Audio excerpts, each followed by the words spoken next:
Assalamualaikum warahmatullahi wabarakatuh. Perkenalkan nama saya Alinta Maria Sunjoko dengan NRP 50012117070 dari Departemen Fisika Institut Teknologi 10 November.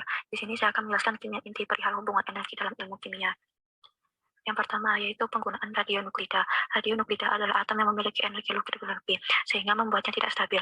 Energi berlebih ini dapat digunakan dengan salah satu cara, yaitu dipancarkan dari inti sebagai radiasi gamma yang dapat dilihat penerapannya pada pengawetan buah-buahan. Pada sebelah kanan terdapat stroberi yang masih segar dan yang sebelah kiri sudah berjamur. Penerapan yang kedua dari penggunaan radionuklida ini adalah perhitungan umur fosil dengan bantuan unsur radioaktif yang biasa disebut dengan penanggalan radiokarbon atau radiokarbon dating. Nah, bagaimana dengan cara kerjanya? Pengawetan buah dapat dilakukan dengan penembakan radiasi penggian ke buah. Sumber radiasi penggian berasal dari radioisotop Cu60 yang memancarkan radiasi gamma pada proses pengawetan makanan. Faktor yang mempengaruhi buah membusuk atau rusak, salah satunya adalah jumlah total cemaran bakteri yang terkandung dalam buah tersebut. Kemudian untuk umur fosil yaitu dengan menganalisis radioaktif pada isotop atom karbon C, di mana isotop karbon 14 digunakan karena memiliki waktu paruh pendek efektif berkisar 5.725 tahun, di mana ia meluruh menjadi nitrogen 14 dan ditemukan dalam konsentrasi kecil di hampir semua senyawa organik di bumi. Yang kedua yaitu reaksi inti yang disebabkan oleh pemboman inti dengan partikel tertentu. Kegiatan pemboman ini adalah kegiatan yang nantinya akan menghasilkan reaksi transmutasi inti, sehingga transmutasi ini adalah reaksi yang dihasilkan dari pemboman inti atau penembakan inti atom suatu unsur dengan menggunakan partikel penembak oleh neutron, proton, atau inti yang lain, sehingga terbentuk inti baru yang stabil. Reaksi nuklir tipe ini biasanya terjadi secara disengaja oleh ilmuwan di dalam laboratorium. Reaksi transmutasi ini pertama kali dilakukan oleh seorang saintis yaitu Ernest Rutherford pada tahun 1915. Beliau berasumsi bahwa apabila isotop radioaktif bisa mengeluarkan emisi partikel, maka pasti akan bisa menerima emisi partikel serta membentuk inti yang lebih besar, atau dalam kata lain, unsur yang ditembak dalam partikel lain bisa membentuk unsur yang baru. Dari eksperimen yang dia lakukan, ia berhasil membuat sebuah reaksi nuklir dengan menambahkan radiasi alfa dari radium ke atom nitrogen sehingga menghasilkan oksigen serta proton. Yang ketiga yaitu reaksi fisi, terutama pengaplikasiannya untuk reaktor nuklir. Reaksi fisi adalah reaksi pembelahan nuklida radioaktif menjadi nuklida dengan nomor atom mendekati stabil. Pembelahan nuklida ini disertai pelepasan sejumlah energi dan sejumlah neutron.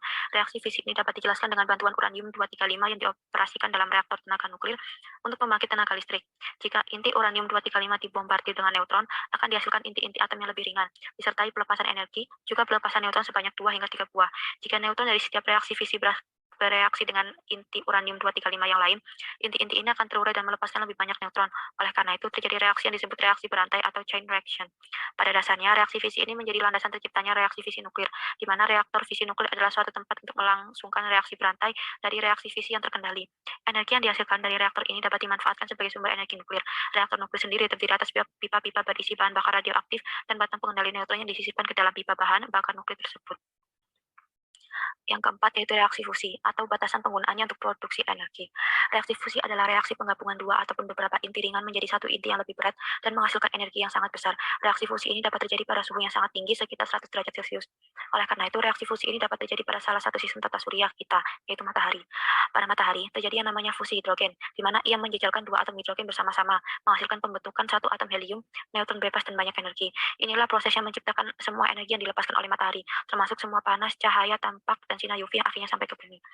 Di samping semua itu, saat ini sedang dikembangkan suatu pembangkit energi yang clean, safe, unlimited fuel source, dan no long life radioactive waste. Pembangkit listrik tersebut terinspirasi dari reaksi yang terjadi di matahari, yang tak pernah henti untuk memancarkan energinya bagi kelangsungan hidup di bumi, yaitu reaksi fusi nuklir, atau penggabungan inti atom ringan menghasilkan energi. Reaktor fusi saat ini sedang berada pada tahap eksperimen di beberapa negara di dunia. Pertemuan antara Amerika, Jepang, Rusia, dan negara-negara Eropa menghasilkan suatu kesepakatan untuk membangun reaktor fusi internasional bernama ITER, atau International Thermonuclear Experimental Reactor, bertempat di Prancis, dan saat ini terdapat 35 negara yang berkontribusi dalam eksperimen ITER, yaitu Uni Eropa, China, Amerika, Rusia, Jepang, Korea, dan India. Terima kasih. Sekian yang dapat saya sampaikan. Mohon maaf apabila ada kesalahan atau kekurangan. Wassalamualaikum warahmatullahi wabarakatuh.